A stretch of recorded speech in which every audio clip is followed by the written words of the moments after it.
Saat bintang-bintang sepak bola sering dinilai dengan jumlah gol, assist, atau uang transfer, Paulo Dybala berdiri di luar kategori itu.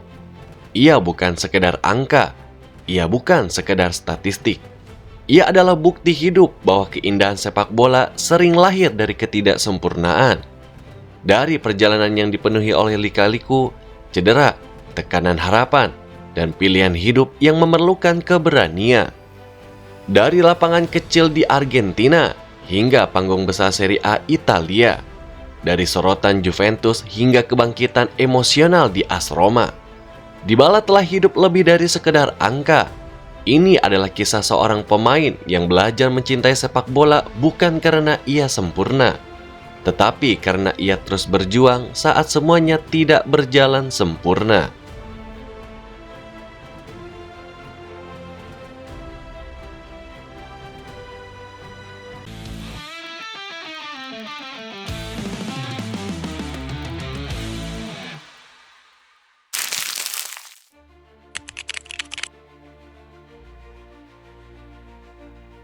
Paulo Ezequiel Dybala lahir pada tanggal 15 November tahun 1993 di Laguna Larga, Cordoba, Argentina.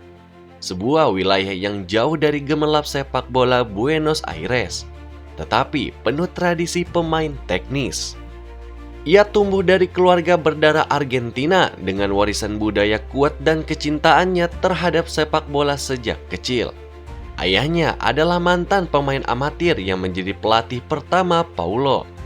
Memperkenalkan bola bukan hanya sebagai permainan, tetapi sebagai bagian dari identitasnya. Dybala sendiri tumbuh bermain futsal dan sepak bola di jalanan, di mana kontrol bola yang rapat dan kreativitas menjadi elemen penting dalam permainannya.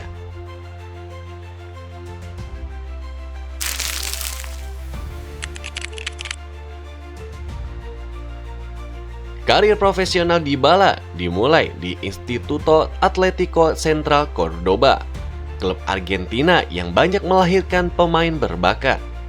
Ia membuat debut seniornya pada tahun 2011 silam, ketika usianya baru sekitar 17 tahun. Performa pertamanya sudah menjanjikan. Ia mencetak sejumlah gol dan menjadi salah satu pencetak gol termuda klub itu di kompetisi nasional. Performanya ini pun menarik perhatian pencari bakat Eropa, dan dalam waktu singkat, pintu klub besar dunia pun terbuka untuknya. Transfer pertama Dybala ke Eropa terjadi pada tahun 2012 silam, saat ia bergabung dengan Palermo di Serie A Italia dengan biaya sekitar 11,9 juta euro.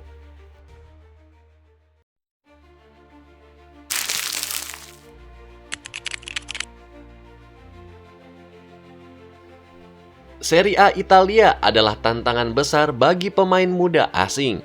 Liga ini dikenal dengan pertahanan yang ketat dan taktik disiplin. Namun Dybala justru bersinar. Pada musim 2014-2015, ia membuktikan dirinya sebagai salah satu penyerang paling menjanjikan dengan mencetak 13 gol di Liga. Menjadikannya salah satu pencetak gol top bagi klubnya yang saat itu bukan favorit juara. Permainan Dybala di Palermo bukan sekedar angka gol. Ia menunjukkan kreativitas, kecerdasan taktis, serta kelicikan dalam ruang sempit yang seringkali membuat bek lawan kewalahan. Kombinasi performa impresif ini pun menarik perhatian klub besar Italia.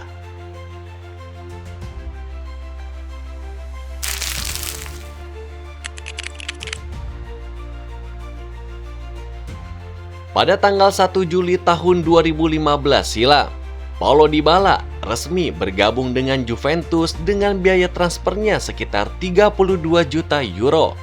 Langkah yang melambungkan namanya ke level tertinggi sepak bola Eropa. Di kota Turin, Dybala tidak hanya menjadi pemain biasa, ia pun menjadi ikon kreatif dan penentu gol. Statistiknya di Juventus mencatatkan 115 gol dalam 293 penampilan di semua kompetisi, menjadikannya salah satu pencetak gol paling produktif di era modern klub tersebut. Selama berada di Juventus, ia pun meraih deretan prestasi besar. seperti halnya 5 kali gelar Serie A, 4 Coppa Italia, beberapa Supercoppa Italiana, dan final Liga Champions UEFA tahun 2017 sebagai runner-up. Model permainannya sebagai second striker atau playmaker serang membuat ia menjadi pusat serangan, memberikan assist, mencetak gol, serta membantu Juventus mendominasi Italia selama 5 musim berturut-turut. Musim terbaiknya secara statistik datang pada tahun 2019-2020 saat ia dinobatkan sebagai Serie A Most Valuable Player atau pemain terbaik Serie A dan mencatatkan produksi gol serta assist yang sangat tinggi. Namun keberadaannya bersama Cristiano Ronaldo di Juventus di era itu turut mempengaruhi perannya. Sementara Ronaldo adalah mesin gol utama dan Dybala seringkali menjadi kreator utama di belakangnya. Peran yang kadang mengorbankan statistik individunya demi keseimbangan tim.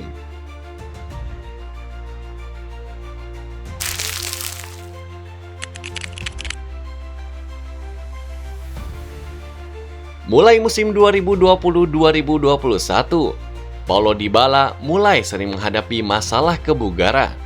Statistiknya pun menunjukkan bahwa ia mengalami beberapa cedera otot, ligamen, dan ketimpangan kebugaran yang mengganggu kontinuitas permainannya.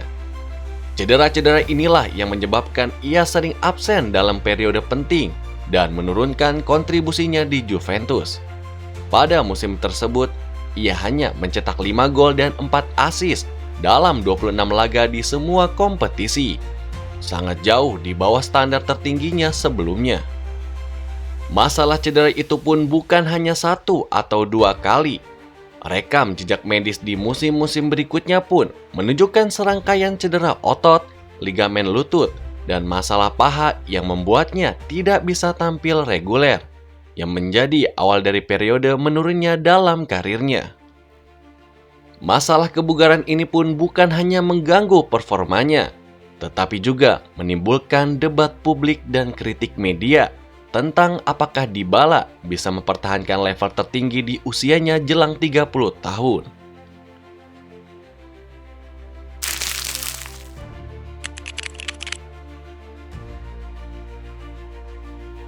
Setelah kontraknya di Juventus habis pada bulan Juli tahun 2022, Dybala pun memilih tantangan baru di AS Roma dengan status bebas transfer. Di AS Roma, ia pun langsung menjadi sosok penting di lini serang tim, menunjukkan bahwa ia masih memiliki sentuhan kelas dunia dan insting gol yang tajam. Selama musim 2022-2023, Dybala mencetak 18 gol di 36 penampilannya di semua kompetisi, menjadi kontributor utama dalam kampanye klub hingga mereka mencapai final UEFA Europa League 2023. Di final tersebut, meskipun Roma kalah dari Sevilla melalui adu penalti, Dybala tetap menjadi figur sentral sepanjang turnamen, menunjukkan bahwa ia mampu kembali menemukan performa terbaiknya setelah masa sulit di Juventus. Peningkatan konsistensinya pun berlanjut hingga musim berikutnya, termasuk mencetak hat-trick pertama untuk Roma dan mencapai tonggak sejarah lainnya seperti gol ke-50 untuk klub dalam kompetisi besar. Namun pada Maret 2025, Dybala pun mengalami cedera serius pada tendon paha kirinya yang memerlukan operasi dan membuatnya absen beberapa bulan. Sebuah pukulan besar dalam musim yang berjalan.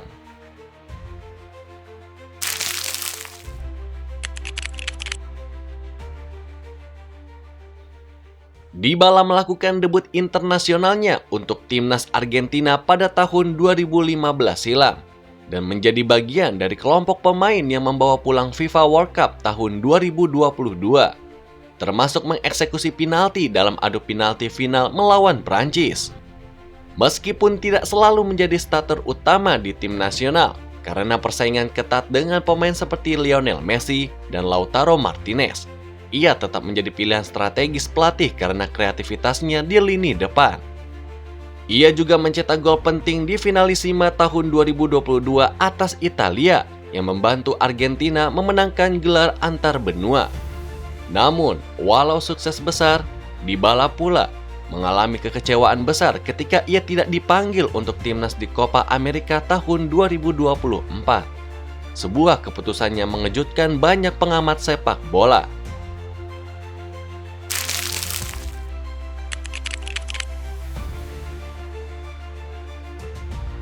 Paulo Dybala memiliki lemari trofi yang spektakuler untuk seorang pemain yang bukan selalu menjadi starter utama di era modern kompetitif. Di klub sendiri, ia pernah memenangkan 5 kali Serie A, lalu 4 kali Coppa Italia, dan Supercoppa Italiana beberapa kali, dan runner-up UEFA Europa League pada tahun 2023. Lalu di kancah internasionalnya, ia pun memenangkan Piala Dunia FIFA tahun 2022, dan juga Finalissima tahun 2022. Sebagai individu yang handal, ia pun memiliki penghargaan seperti Serie A Most Valuable Player pada tahun 2019-2020. Lalu ada juga beberapa kali Serie A Player of the Month dan masuk ke Serie A Team of the Year beberapa musim.